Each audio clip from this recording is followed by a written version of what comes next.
नमस्कार। Donald Trump और NATO का रिश्ता कहना पड़ेगा हमेशा से ही काफी तनाव भरा रहा है और वो नेटो को लगातार धमकी भी दे रहे हैं। अब अगर वो सच में इससे बाहर निकल जाते हैं तो शायद ही किसी को हैरानी होगी। लेकिन सोचने वाली बात यह है कि क्या अमेरिका के इस कदम से भारत के लिए एक बहुत बड़ा एक अनएक्सपेक्टेड मौका खुल सकता है।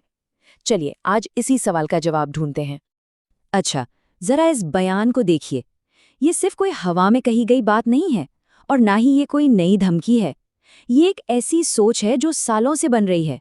उनका पॉइंट बहुत सीधा है। जो देश अपनी रक्षा पर खुद पूरा खर्च नहीं कर रहे हैं, अमेरिका उनकी सुरक्षा की जिम्मेदारी क्यों उठाए? तो आज हम क्या क्या देखने वाले हैं। सबसे पहले तो यही समझेंगे कि ट्रंप की इस धमकी का असली मतलब क्या है। फिर हम देखेंगे कि दशकों पुराना ये गठबंधन आखिर इतना कमजोर हुआ कैसे और अमेरिका के बिना ये दुनिया दिखेगी कैसी। और फिर आएगा सबसे बड़ा सवाल, इस पूरी उथल-पुथल में भारत के लिए वो सुनहरा मौका कहाँ है। ऑफ कोर्स हम मौके और खतरे दोनों की बात करेंगे और आखिर में ये भी देखेंगे कि क्या ये सब सच में होने वाला है। तो शुरू करते हैं पहले हिस्से से। देखिए, ट्रंप की ये जो धमकी है ना, ये सिर्फ नेटो तक सीमित नहीं है। सोचिए, ये उस पूरे वर्ल्ड ऑर्डर पर सवाल उठा रही है जो सेकेंड वर्ल्ड वॉर के बाद बना था। एक बात साफ कर लेनी चाहिए, ये कोई नई बात नहीं है। ऐसा नहीं है कि ट्रंप आज सुबह उठे और उन्होंने ये कह दिया। उनकी ये शिकायत बहुत पुरानी है। वो हमेशा से कहते आए हैं कि नेटो के सदस्य देश डिफेंस पर बहुत कम खर्च करते हैं और पूरी तरह से अमेरिका पर निर्भर हैं। उनकी नज़र में ये एक अन्यायपूर्ण बोझ है जिसे अमेरिका अकेले नहीं ढो सकता। अच्छा, तो ये तो हुई ट्रंप की बात। अब सवाल उठता है कि ये गठबंधन, ये अलायंस आखिर इतना कमजोर हुआ कैसे? अमेरिका और यूरोप के बीच भरोसे में इतनी गहरी खाई आए कहाँ से? और बात सिर्फ पैसों की नहीं है, मामला उससे कहीं ज्यादा गहरा है। और यही बात इसे इंटरेस्टिंग बनाती है। दोनों साइड की अपनी अपनी कहानी है।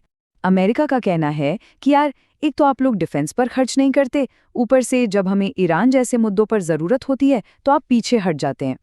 वहीं दूसरी तरफ यूरोप वाले कहते हैं कि अमेरिका तो किसी से पूछता ही नहीं, अपने मन से एक तरफा फैसले लेता है और पूरी दुनिया में अस्थिरता फैला देता है। अब इस पूरे झगड़े की जड़ में है नेटो का आर्टिकल 5। ये है क्या? समझिए, ये एक सबके लिए और सब एक के लिए वाला वादा है।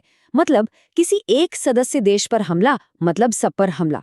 ये यूरोप की सिक्योरिटी की रीढ़ की हड्डी है और ट्रंप की धमकी सीधा इसी रीढ़ की हड्डी को तोड़ने की बात कर रही है। तो चलिए एक पल के लिए सोच लेते हैं। मान लीजिए अमेरिका सच में पीछे हट जाता है, तो क्या होगा? दुनिया कैसी दिखेगी? इसके जो झटके होंगे वो सिर्फ यूरोप तक नहीं रहेंगे, बल्कि पूरी दुनिया उन्हें महसूस करेगी। यूरोप के लिए तो ये भूचाल जैसा होगा। सोचिए, जिस अमेरिकी न्यूक्लियर अम्ब्रेला के नीचे वो इतने सालों से थे, वो अचानक हट जाए। उन्हें आनन फानन में अपने डिफेंस बजट बढ़ाने होंगे, अपनी मिलिट्री खड़ी करनी होगी और सबसे मुश्किल काम, नए दोस्त ढूंढने होंगे जिन पर भरोसा किया जा सके। और ये सब काम रातों रात तो होने से रहा। तो मतलब साफ है, ये होगा उस यूनिपोलर वर्ल्ड का अंत जिसे हम 1991 से देखते आ रहे हैं। वो दुनिया जिसमें अमेरिका ही अकेली सुपर पावर था। और देखिए, जब भी कोई बड़ी ताकत पीछे हटती है तो एक खाली जगह बन जाती है, एक वैक्यूम। और इस वैक्यूम को भरने के लिए चीन, रूस, यूरोपियन संघ और हाँ, भारत जैसी ताकतें आगे आएंगी। दुनिया मल्टीपोलर हो जाएगी। और यहीं से कहानी भारत के लिए बहुत दिलचस्प हो जाती है। अब आते हैं इस विश्लेषण के सबसे जरूरी हिस्से पर कि इस पूरे ग्लोबल केओस में भारत के लिए एक सुनहरा मौका कैसे छिपा है। अब सवाल ये है कि यूरोप अमेरिका को छोड़कर भारत की तरफ देखेगा ही क्यों? इसके 3 बड़े कारण हैं। पहला, भारत की स्ट्रेटेजिक ऑटोनॉमी, मतलब हमारी सबसे बनती है अमेरिका से भी, रूस से भी और यूरोप से भी। दूसरा, हम कम कीमत पर अच्छे हथियार दे सकते हैं। और तीसरा, हमारा खुद का डिफेंस सेक्टर अब बहुत तेजी से बढ़ रहा है।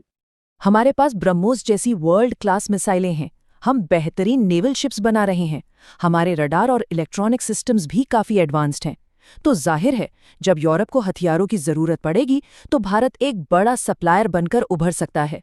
इससे हमारे डिफेंस एक्सपोर्ट्स को एक ज़बरदस्त बूस्ट मिल सकता है। लेकिन रुकिए, कहानी इतनी सीधी भी नहीं है। जहां इतना बड़ा मौका हो, वहां उतने ही बड़े रिस्क भी होते हैं। तो चलिए अब सिक्के के दोनों पहलुओं को देखते हैं। तो एक तरफ तो मौके ही मौके हैं, डिफेंस एक्सपोर्ट बढ़ेगा, हमें एडवांस टेक्नोलॉजी मिल सकती है और दुनिया में हमारा कद और बढ़ेगा। लेकिन दूसरी तरफ खतरे भी कम नहीं हैं, दुनिया और अस्थिर हो सकती है, हो सकता है अमेरिका हम पर दबाव बनाए, और चीन से कंपटीशन तो है ही। तो अब आते हैं $1 मिलियन क्वेश्चन पर। क्या ये सब सच में होगा भी, या ये सिर्फ बातें हैं? इन धमकियों के पीछे की असलियत क्या है? यहाँ एक बहुत बारीक लेकिन जरूरी बात समझनी होगी। नेटो से फॉर्मली यानी कागजों पर निकलना बहुत मुश्किल है। ये एक ट्रीटी है और एक नया कानून भी है जिसके लिए सेनेट की मंजूरी चाहिए होगी।